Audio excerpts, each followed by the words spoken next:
आज हम जीएसटी के अंदर कुछ इंपॉर्टेंट एडजस्टमेंट एंट्रीज के बारे में बात करेंगे। हमारे पास 4 इंपॉर्टेंट एडजस्टमेंट एंट्रीज होती हैं।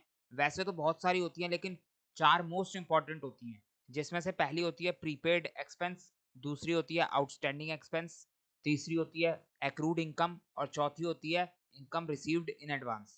तो ये 4 जो हैं मोस्ट इंपॉर्टेंट एडजस्टमेंट एंट्रीज होती हैं। तो आज हम जो है इन्हीं 4 एडजस्टमेंट के बारे में इस वीडियो के अंदर बात करेंगे। बेसिकली इन सभी को जीएसटी के साथ समझेंगे कि अगर इन सब के अंदर जीएसटी को ऐड कर दिया जाए तो उसके बाद किस तरीके से हम इनकी जनरल एंट्रीज पास करते हैं। तो इस टॉपिक को स्टार्ट करने से पहले ही मैं आपको बता देता हूँ कि प्रीपेड एक्सपेंस क्या होता है, आउटस्टैंडिंग एक्सपेंस क्या होता है, एक्रूड इनकम क्या होती है, इनकम रिसीव इन एडवांस क्या होती है, इन सब का मीनिंग, इन सब के एग्जाम्पल्स, इन सब के लॉजिक्स, इनकी जनरल एंट्रीज कैसे पास करी जाती हैं, इनका फाइनेंशियल स्टेटमेंट के अंदर किस तरीके से ट्रीटमेंट होता है। इन सब के ऊपर मैंने अलग से एक सेपरेट वीडियो बना रखी है। उस वीडियो के अंदर हमने विदाउट जीएसटी इन सब के बारे में बात करी थी।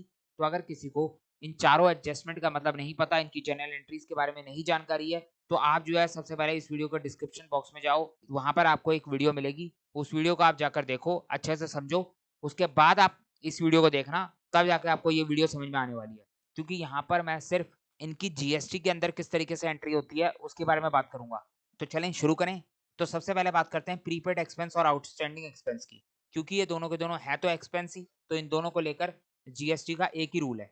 और वो रूल क्या है कि चाहे प्रीपेड एक्सपेंस हो चाहे आउटस्टैंडिंग एक्सपेंस हो, दोनों ही केस में जीएसटी कब चार्ज होगा, ये रूल जो है जीएसटी चार्ज होने की टाइमिंग बता रहा है। जब भी आपका एक्सपेंस ड्यू हो या फिर पेड हो, दोनों में से जो भी पहले हो जाए, ड्यू और paid which ever is earlier, दोनों में से जो भी पहले हो जाए उसी टाइम पर हम जीएसटी चार्ज कर लेंगे। तो देखो, एक्सपेंस का मतलब तो हमें पता है, एक्सपेंस का मतलब होता है खर्चा। यहाँ पर अगर मैं आउटस्टैंडिंग एक्सपेंस की बात करूं तो मैं आपको सिर्फ डेफिनेशन दिखा रहा हूँ कि आउटस्टैंडिंग एक्सपेंस का मतलब क्या होता है। आउटस्टैंडिंग एक्सपेंस का मतलब हो गया कि वो खर्चा, वो एक्सपेंस जो इनकर हो चुका है लेकिन अभी तक हमने पे नहीं करा है। इनकर हो गया का मतलब है कि वो खर्चा ड्यू हो चुका है, तो जो खर्चा ड्यू होने के बाद भी पे ना करा जाए, वो एक्सपेंस हमारा आउटस्टैंडिंग एक्सपेंस कहलाता है। लेट सपोज आपका इलेक्ट्रिसिटी बिल आता है, मान लो आपके जून के महीने का इलेक्ट्रिसिटी बिल आया 5000 और उसकी ड्यू डेट है, यानी बिल जमा करने की आखिरी तारीख है 15 जून। तो आपने क्या किया, आपने जो है 5000 में से सिर्फ 3000 रुपीज 15 जून से पहले जमा करवा दिए, और जो बैलेंस 2000 रुपये रह गए वो आपने 15 जून तक जमा नहीं करवाए। इलेक्ट्रिसिटी बिल आपका एक्सपेंस है, तो ये 2000 रुपये जो आपने 15 जून तक जमा नहीं करवाए, वो एक ऐसा एक्सपेंस बन जाएगा जो ड्यू हो चुका है। 15 जून को ड्यू डेट थी, लेकिन आपने ड्यू डेट तक अपना एक्सपेंस पे नहीं करा, तो 2000 रुपये आपका आउटस्टैंडिंग एक्सपेंस कहलाएगा। तो यहाँ पर मैं इसका इतना सही मतलब बता रहा हूँ। बाकी अगर आपको इसके बारे में डिटेल जानना है कि आउटस्टैंडिंग एक्सपेंस क्या होता है, तो आप जो है डिस्क्रिप्शन बॉक्स में जाके वीडियो को देख लो। अब अगर मैं बात करूँ प्रीपेड एक्सपेंस की, प्रीपेड एक्सपेंस का मतलब हो गया वो खर्चा, वो एक्सपेंस जो आप एडवांस में पे कर देते हो, those expense which has been paid in advance. तो जो एक्सपेंस आपने एडवांस में पे कर दिया वो एक्सपेंस आपका प्रीपेड एक्सपेंस कहलाता है। यानी एक्सपेंस अभी तक ड्यू नहीं हुआ लेकिन आपने पहले ही पे कर दिया। अगर हम प्रीपेड एक्सपेंस के लिए भी इलेक्ट्रिसिटी बिल वाला एग्जांपल लें, तो जून के मंथ का आपका इलेक्ट्रिसिटी बिल आया था 5000, 15 जून की ड्यू डेट थी। तो अब इस बार जो है आपने 15 जून से पहले पहले 8000 रुपये जमा कर दिए। 5000 रुपये आपका जून के मंथ का एक्सपेंस था, तो वो तो आपने जमा कर ही दिया, साथ के साथ आपने 3000 रुपये नेक्स्ट मंथ के लिए एडवांस जमा कर दिया। तो जो एक्सपेंस हम एडवांस में पे कर देते हैं वो एक्सपेंस हमारा प्रीपेड एक्सपेंस कहलाता है। कि 3000 का एडवांस इलेक्ट्रिसिटी बिल आपका प्रीपेड एक्सपेंस कहलाएगा। तो समझ में आ रही है बात। बाकी अगर आपको दोनों के बारे में डिटेल में समझना है तो आप जो है डिस्क्रिप्शन बॉक्स में जाके वीडियो को देख सकते हो। अभी जो है हम यहाँ पर इस वीडियो के अंदर इसके सिर्फ जीएसटी के बारे में बात करेंगे। बाकी इसके ऊपर और भी डिटेल डिस्कशन होता है हमारे फाइनल अकाउंट वाले चैप्टर के अंदर। जीएसटी के बाद हम अपना फाइनल अकाउंट का चैप्टर स्टार्ट करेंगे। तो यहाँ पर एक छोटा सा नोट दे रखा है, इसको भी देख लो। ये नोट कह रहा है कि वेजेस और सैलरी जो है वो जीएसटी से एग्जेम्प्ट होती है, यानी वेजेस और सैलरी के ऊपर कभी भी जीएसटी चार्ज नहीं होता। तो समझ में आ रही है बात। तो अब अगर हम चलें इनकी जीएसटी की एंट्रीज के ऊपर, तो सबसे पहले बात करेंगे आउटस्टैंडिंग एक्सपेंस की। तो ये एग्जांपल लेते हैं, इससे समझते हैं। हमारे पास एक अकाउंटिंग ईयर है 24-25, ये हमारा अकाउंटिंग ईयर है। इस अकाउंटिंग ईयर में रेंट ड्यू हुआ है, रेंट हमारा एक्सपेंस है। अकाउंटिंग ईयर 24-25 में रेंट ड्यू हुआ है 1 लाख, लेकिन हमने 24-25 में सिर्फ 60,000 का रेंट पे करा। 1 लाख का ड्यू था लेकिन पे करा सिर्फ 60,000। तो इसका मतलब साफ है कि 40,000 का हमारा आउटस्टैंडिंग रेंट बन गया। आउटस्टैंडिंग रेंट का मतलब है ऐसा रेंट जो ड्यू हो चुका है लेकिन अभी तक पे नहीं करा। तो अब अगर हम इसकी जनरल एंट्री की बात करें, तो सबसे पहले विदाउट जीएसटी वाली एंट्रीज मैंने आपको समझा रखी हैं। दोबारा बोल रहा हूँ, डिस्क्रिप्शन बॉक्स में लिंक मिलेगा, जाके वीडियो को जरूर देख लेना, क्योंकि यहाँ पर मैं विदाउट जीएसटी की एंट्रीज को आपको नहीं समझा रहा। यहाँ पर मैं सिर्फ आपको दिखा रहा हूँ कि विदाउट जीएसटी की एंट्री इस तरीके से होती है। आउटस्टैंडिंग एक्सपेंस के केस में विदाउट जीएसटी हम एंट्री कैसे पास करते हैं? रेंट हमारा एक्सपेंस है, तो हमारे रेंट का खर्चा कितना है? 24-25 के अंदर हमारा रेंट ड्यू हुआ है 1 लाख का, यानी 24-25 के अंदर हमारे 1 लाख के रेंट का एक्सपेंस है। तो हम जो है 24-25 के अंदर पूरे 1 लाख के रेंट के एक्सपेंस को रिकॉर्ड करेंगे। सबसे पहले रेंट पेड की बात कर लेते हैं। हमने 60,000 का रेंट पे करा है, तो नॉर्मली रेंट पेड की जो एंट्री होती है उसको हम रिकॉर्ड कर देंगे। 60,000 का रेंट अगर हमने पे करा है, तो रेंट हमारा एक्सपेंस है जिसे हम डेबिट करेंगे, तो रेंट हमारा डेबिट हो गया 60,000 से, और हमारे पास से 60,000 का कैश चला गया, तो कैश को हमने क्रेडिट कर दिया 60,000 से। तो ये तो एक नॉर्मल एंट्री है, rent account debit to cash account, इसमें आउटस्टैंडिंग का कोई लेना देना नहीं है। अब अगर हम आउटस्टैंडिंग रेंट की एंट्री पास करें, तो यहाँ पर आप देख सकते हो अभी तक हमने 60,000 के रेंट का एक्सपेंस रिकॉर्ड करा है, यानी अभी भी 40,000 के रेंट का एक्सपेंस रिकॉर्ड करना बाकी है, क्योंकि अकाउंटिंग का सिंपल सा रूल है कि जो खर्चा जिस साल का है वो खर्चा उसी साल में रिकॉर्ड होगा। तो 24-25 के अंदर पूरे 1 लाख के रेंट का खर्चा रिकॉर्ड होगा। 60,000 का खर्चा हम ऊपर रिकॉर्ड कर चुके हैं, 40,000 का खर्चा हम और रिकॉर्ड करेंगे। तो 40,000 का हमारा रेंट का एक्सपेंस हो गया, जिसे हमने डेबिट कर दिया। अब इस 40,000 के रेंट का कैश अभी हमने पे नहीं करा है, तो यहाँ पर कैश क्रेडिट नहीं होगा, बल्कि आपकी लाइबिलिटी क्रिएट हो जाएगी। यहाँ पर जो है आपकी लाइबिलिटी बन गई 40,000 की। अब ये लाइबिलिटी का हम जो नाम देते हैं वो है हमारे पास आउटस्टैंडिंग रेंट। आउटस्टैंडिंग रेंट हमारी लाइबिलिटी होती है। सेम वही हिसाब किताब है, जैसे आप मान लो आपने क्रेडिट परचेज करी है, तो जब भी आप क्रेडिट परचेज करते हो तो आप एक तरफ तो अपने परचेजेस को डेबिट करते हो जो कि आपका एक्सपेंस होता है, और दूसरी तरफ आप अपने क्रेडिटर को क्रेडिट करते हो जो कि आपकी लाइबिलिटी होती है। तो यहाँ पर भी सिंपल सी बात है, यहाँ पर जो हमारा एक्सपेंस है वो हमारा रेंट है, और जो हमारी लाइबिलिटी है वो हमारा आउटस्टैंडिंग रेंट है। आउटस्टैंडिंग रेंट हमारी लाइबिलिटी है जो हमें ये बता रही है कि अभी आपका 40,000 रुपए का रेंट पे करना बाकी है। तो ये विदाउट जीएसटी वाली एंट्री आपको अच्छे से क्लियर है, ये बात मैं यहाँ पर मान के चल रहा हूँ। अब अगर मैं बात करूँ विद जीएसटी, तो बहुत आसान है। यहाँ पर हम मान के चल रहे हैं कि आईजीएसटी लग रहा है 18% का। बाकी अगर सीजीएसटी और एसजीएसटी होता तो उसमें भी कोई दिक्कत नहीं थी। अगर सीजीएसटी और एसजीएसटी होता तो यहाँ पर 9-9% हो जाता, तो हमें अलग अलग करना पड़ता। तो इससे अच्छा मैंने क्या करा, एग्जाम्पल समझने के लिए यहाँ पर आईजीएसटी ले लिया, एक साथ ले लिया 18%। तो सेम वही एंट्री है। आप क्या करो, सबसे पहले विदाउट जीएसटी वाली एंट्री को यहाँ पर लिख लो, जो एंट्री थी उसको एज इट इज उतार लो। रेंट अकाउंट डेबिट 60,000, तो यहाँ पर भी रेंट अकाउंट डेबिट 60,000 आ जाएगा। उसके बाद कैश की बात करूँ, तो टू कैश अकाउंट, यहाँ पर भी टू कैश अकाउंट क्रेडिट हो जाएगा। उसके बाद अगर मैं नीचे बात करूँ, तो दूसरी एंट्री रेंट अकाउंट डेबिट था, तो यहाँ पर भी रेंट अकाउंट डेबिट हो जाएगा। उसके बाद आउटस्टैंडिंग रेंट की बात करूँ, तो यहाँ पर भी आउटस्टैंडिंग रेंट क्रेडिट हो जाएगा। तो एंट्री बिल्कुल सेम है, बस यहाँ पर अमाउंट में थोड़ा बहुत चेंज है। तो यहाँ पर हमें ये समझना है कि जीएसटी का मतलब है कि आपने जो है रेंट के खर्चे के साथ साथ रेंट के ऊपर जीएसटी भी पे करा। अब आपको 1 लाख का रेंट तो देना ही पड़ेगा, और उसके ऊपर 18% का जीएसटी भी पे करना पड़ेगा। तो यहाँ पर आप रेंट पे कर रहे हो, यानी एक्सपेंस पे कर रहे हो। तो जब भी हम एक्सपेंस पे करते हैं, तो उस टाइम पर जो जीएसटी दिया जाता है वो जीएसटी हमारा इनपुट जीएसटी कहलाता है। अभी पिछले वीडियोस के अंदर हम समझते हुए आ रहे हैं कि जब भी हम गुड्स को परचेज करते हैं, तो गुड्स परचेज करना हमारा एक्सपेंस ही होता है, और उसके ऊपर जो हम जीएसटी पे करते हैं वो जीएसटी हमारा इनपुट जीएसटी बनता है। अगर आप कोई एसेट भी परचेज करते हो, तो उसके ऊपर भी आप जीएसटी पे करोगे। तो जो जीएसटी आप एसेट परचेज के ऊपर पे करोगे, वो जीएसटी आपका इनपुट जीएसटी बनेगा। तो अगर हम एक्सपेंस के ऊपर या किसी सामान को परचेज करने के ऊपर जो जीएसटी पे करते हैं, वो जीएसटी हमारा इनपुट जीएसटी बनता है। तो यहाँ पर सबसे पहले हम रेंट पेड की एंट्री पास कर रहे हैं। तो हमने 60,000 का रेंट पे करा, तो 60,000 के रेंट के ऊपर 18% का जीएसटी लगेगा। 60,000 पे अगर आप 18% का जीएसटी लगाओ, तो कितना जीएसटी बनेगा? 10,800। 60,000 का 18% होता है 10,800। तो 60,000 के रेंट के साथ साथ आपको 10,800 का जीएसटी पे करना पड़ेगा। तो अगर मैं आपसे पूछूं कि आपने टोटल कितना पैसा पे करा, तो अकाउंटिंग ईयर 24-25 के अंदर 60,000 का आपने रेंट पे करा, और उसके ऊपर 18% का जीएसटी पे करा, जो कि 10,800 बन गया। और ये 10,800 का जीएसटी आपके लिए इनपुट आईजीएसटी बन जाएगा, यानी आपका असेट बन जाएगा। तो आप इसको डेबिट कर दोगे, सिंपल सी बात है। इनपुट आईजीएसटी को तो हम डेबिट करते हैं। तो यहाँ पर टोटल अगर मैं बात करूं कि आपने कितना कैश पे करा, तो टोटल आप कैश पे करोगे 70,800। जहां पहले आप सिर्फ 60,000 रुपए का कैश पे कर रहे थे, वहां अब आपको 60,000 के ऊपर 10,800 का जीएसटी और पे करना पड़ेगा। तो समझ में आ रही है आपको बात? उसी तरीके से अगर मैं आउटस्टैंडिंग रेंट की बात करूं, यानी वो रेंट है जो आपने पे नहीं करा। आप ऐसे बोल सकते हो कि ये रेंट आपका उधार में चल रहा है, आपने इस साल पे नहीं करा, तो आप नेक्स्ट ईयर पे करोगे। तो ये 40,000 का रेंट है, तो आपका एक्सपेंस ही, तो एक्सपेंस के अंदर तो ये अभी भी रिकॉर्ड हो रहा है, तो ये आपका 24-25 में एक्सपेंस तो बनेगा ही बनेगा। साथ के साथ इस 40,000 के ऊपर आप जीएसटी पे करोगे। मैंने आपको पहले ही बता दिया था, पूरे 1 लाख के रेंट के ऊपर हम जीएसटी पे करेंगे।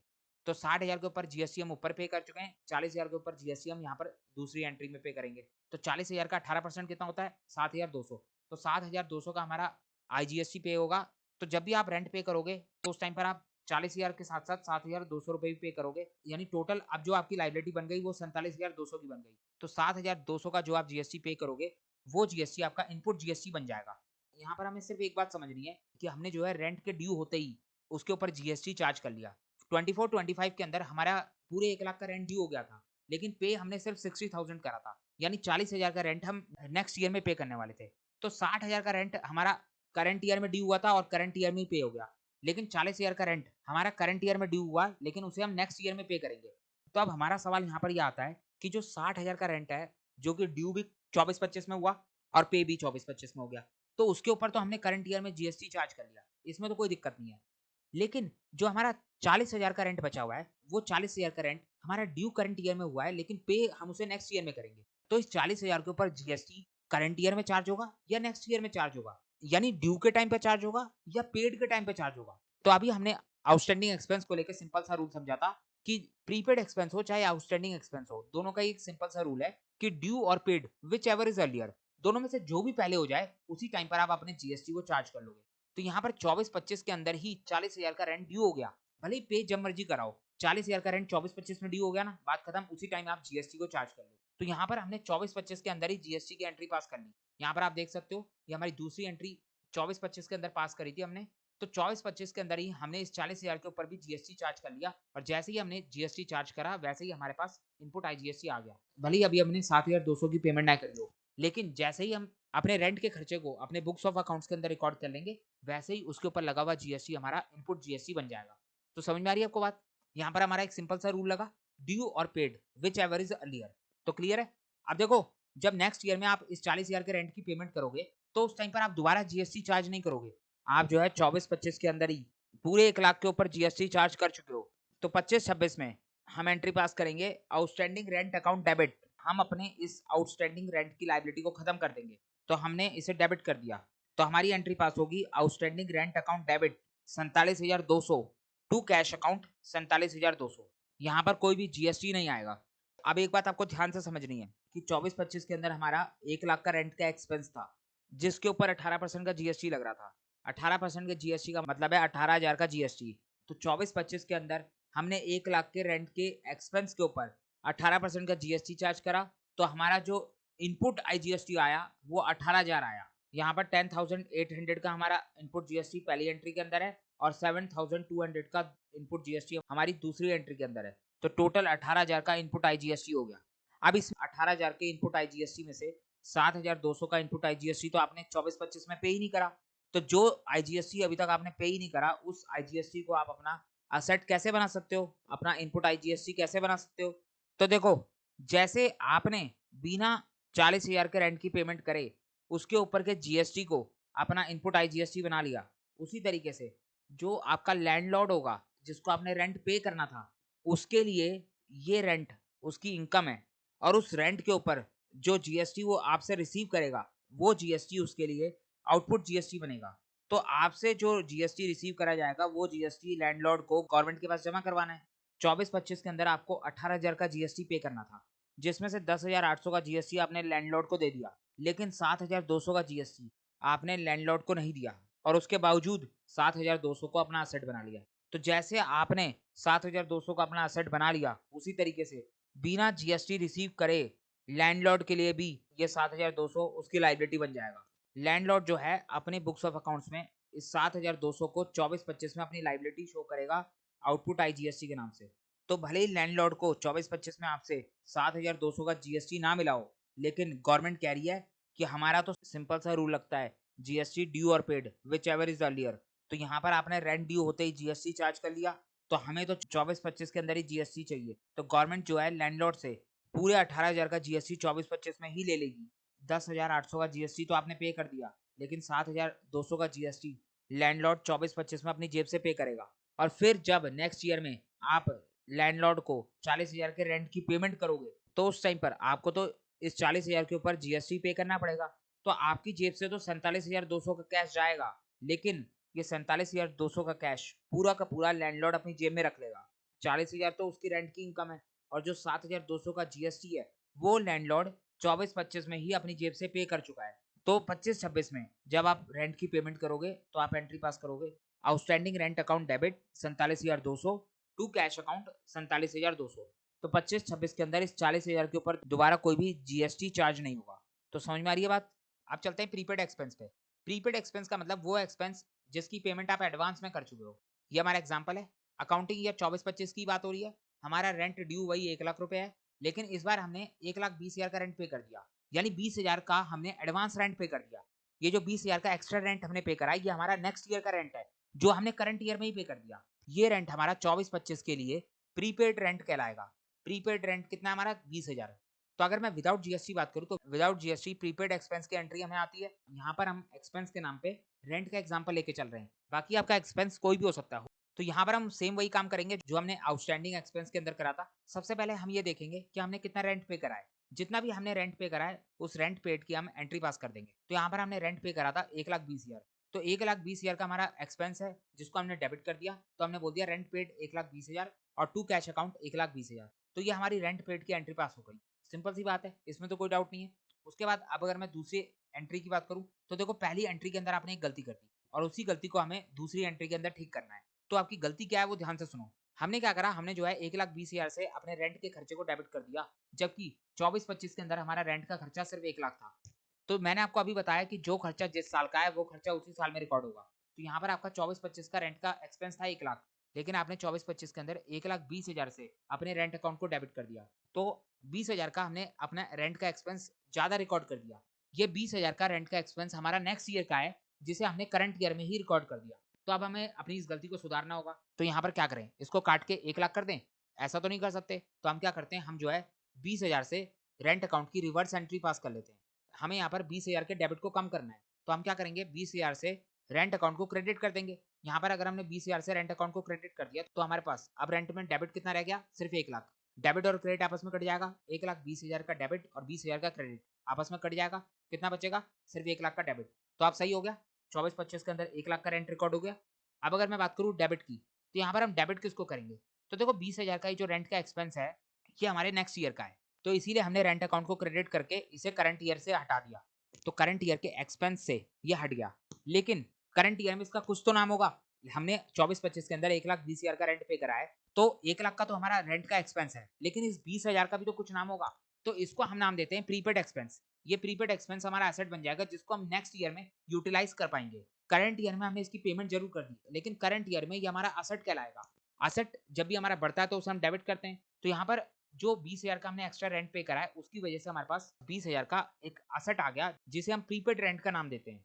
तो हमारी जो ये दूसरी एंट्री पास होगी वो होगी prepaid rent account debit to rent account. उसके बाद जब नेक्स्ट ईयर में ये 20,000 का रेंट आपका ड्यू हो जाएगा, ये आपका नेक्स्ट ईयर का खर्चा है, उस टाइम पर आपको 20,000 रुपए दोबारा पे करने तो नहीं पड़ेंगे।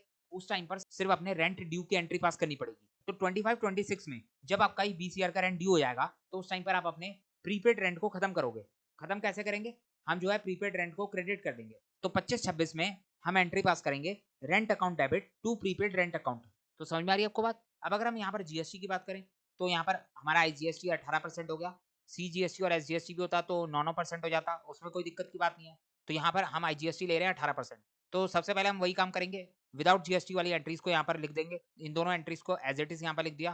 तो अगर मैं पहली एंट्री की बात करूँ तो पहली एंट्री हमारी रेंट पेड की है। हमने जो है 1,20,000 का रेंट पे करा था। तो अगर हम जीएसटी का रूल याद करें तो जीएसटी का रूल कहता है कि एक्सपेंस ड्यू और paid which ever is earlier, या तो आपका एक्सपेंस ड्यू हो जाए या आपका एक्सपेंस पे हो जाए, दोनों में से जो भी पहले होगा उसी टाइम पर आपका जीएसटी चार्ज हो जाएगा। तो यहाँ पर 24-25 के अंदर हमारा 1 लाख का रेंट ड्यू हो गया था और 24-25 के अंदर ही हमने 1 लाख का रेंट पे कर दिया। लेकिन ये जो 20,000 का एक्स्ट्रा रेंट है, ये रेंट हमारा ड्यू 24-25 में नहीं हुआ, लेकिन पे हमने 24-25 में ही कर दिया। तो 1 लाख की अगर मैं बात करूँ तो रेंट ड्यू भी 24-25 में हुआ था और पे भी 24-25 में हो रहा है। तो यहाँ पर तो कोई दिक्कत की बात नहीं है, 24-25 में जीएसटी चार्ज हो जाएगा। लेकिन अगर मैं इस एक्स्ट्रा 20,000 की बात करूँ तो ये जो 20,000 का हमारा प्रीपेड रेंट है ये हमने पे कर दिया 24-25 में, लेकिन ये ड्यू होगा 25-26 में। तो हमारे जीएसटी का रूल कहता है कि ड्यू और पे विच एवर इज अर्लियर, दोनों में से जो भी पहले हो जाए उसी टाइम पर आप जीएसटी चार्ज कर लो। तो 24-25 में ये 20,000 का रेंट हमारा पे हो चुका है। तो सिंपल सी बात है, हम जो है 24-25 में ही इस 20,000 के ऊपर भी जीएसटी लगा लेंगे। तो हमारा जो जीएसटी चार्ज होगा वो पूरे 1,20,000 के ऊपर होगा। तो 1,20,000 का हम रेंट पे करेंगे और साथ में उसके ऊपर 18% का आईजीएसटी पे करेंगे। तो 1,20,000 का 18% कितना होता है, 21,600। तो 21,600 हमारा आईजीएसटी आ गया। तो यहाँ पर रेंट का खर्चा तो अभी भी 1,20,000 ही है, और मैंने आपको अभी बताया कि जब भी हम कोई एक्सपेंस पे करते हैं तो उसके ऊपर जो जीएसटी हम पे करते हैं वो जीएसटी हमारा इनपुट जीएसटी बन जाता है। तो यहाँ पर जो 1,20,000 के ऊपर हमने आईजीएसटी पे करा है, ये आईजीएसटी हमारा इनपुट आईजीएसटी बन जाएगा। जैसे ही हम जीएसटी चार्ज कर लेते हैं वैसे ही हमारा एक्सपेंस के ऊपर पे करा गया जीएसटी इनपुट आईजीएसटी बन जाता है। तो यहाँ पर हमने जीएसटी चार्ज कर लिया तो पूरे 1,20,000 के ऊपर जो हमने जीएसटी पे करा है वो जीएसटी हमारा इनपुट आईजीएसटी बन जाएगा। इनपुट आईजीएसटी हमारा असेट होता है तो इसे हम डेबिट कर देंगे। बाकी इसका अगर आप टोटल करोगे 1,20,000 और 21,600 को, तो आपका जो टोटल आएगा वो आएगा 1,41,600। यानी इस बार जो है आपको 1,20,000 की पेमेंट नहीं करनी बल्कि 1,41,600 की पेमेंट करनी है। तो जीएसटी ऐड होने की वजह से आपका कैश ज्यादा जाएगा। तो समझ में आ रही है आपको बात? अब अगर मैं बात करूं दूसरी एंट्री की, तो दूसरी एंट्री है हमारी प्रीपेड रेंट की। यहाँ पर क्या कर रहे हैं हम, यहाँ पर जो है हम सबसे पहले अपने रेंट अकाउंट को 20,000 से कम कर रहे हैं। तो एक तरफ तो हमने रेंट अकाउंट को 20,000 से कम कर दिया और दूसरी तरफ इस 20,000 के खर्चे को हमने अपना प्रीपेड रेंट बना लिया, यानी अपना असेट बना लिया। तो अब अगर मैं आपसे पूछूं कि क्या इस 20,000 के ऊपर दोबारा जीएसटी चार्ज होगा, तो आप कहोगे बिल्कुल नहीं, इस 20,000 के ऊपर पहले ही जीएसटी चार्ज हो चुका है। ऊपर जो है हम अपनी पहली एंट्री के अंदर ही पूरे 1,20,000 के ऊपर जीएसटी चार्ज कर चुके हैं। तो दोबारा नीचे इस 20,000 के ऊपर जीएसटी चार्ज करने का कोई मतलब नहीं है। दो बार जीएसटी थोड़ा चार्ज करेंगे। तो ये हमारी प्रीपेड रेंट की एंट्री है जिसके ऊपर हम जीएसटी चार्ज नहीं करते। अब यहाँ पर एक बात और सुन लो, जब नेक्स्ट ईयर में आपका ये 20,000 का रेंट ड्यू होगा तो उस टाइम पर भी आप जीएसटी चार्ज नहीं करोगे। जब 25-26 में आपका ये 20,000 का रेंट ड्यू होगा तो आप एंट्री पास करोगे rent account debit to prepaid rent. तो ये हमारा प्रीपेड एक्सपेंस हो गया। अब अगर मैं बात करूं एक्रूड इनकम और इनकम रिसीव इन एडवांस की,